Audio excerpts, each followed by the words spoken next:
बालेश्वर जिला नीलगिरी निकट सजनागढ़ अधिष्ठात्री देवी माँ भूधारचंडी पीठरे चली मांकर षोड़श पूजा रविवार ठारू 16 पूजार तृतीय दिनर अवसर में चली षोड़शोपचार पूजा ए शारदीय पार्वण पूजा महानवमी मंगलवार पर्यंत 16 दिन धरी चलिब। प्रत्येक दिन स्वतंत्र नीतिकांति सह माँ विभिन्न बेश सज्जित हो श्रद्धालु दर्शन देवे। माँ को विभिन्न बेश प्रतिदिन सुबासित जल में हलदी चुआ अगुरु कर्पूर चंदन प्रभृति पकाई मंत्रपाठ द्वारा शोधन करी सहस्र कुंभाभिषेक जल में मां को स्नान और सुसज्जित करा।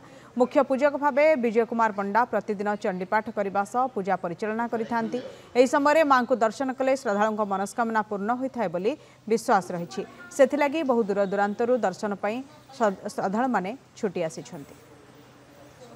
प्रतिदिन सकाळ ठाकुराणी मार्जणा पूजा अच्छी तर्पण अच्छी तर्पण पर जप अच्छी जप दिन चंडीपाठ अच्छी ठाकुराणी नीतिकांति अच्छी एमती पूजा 16 दिन धरी चलो।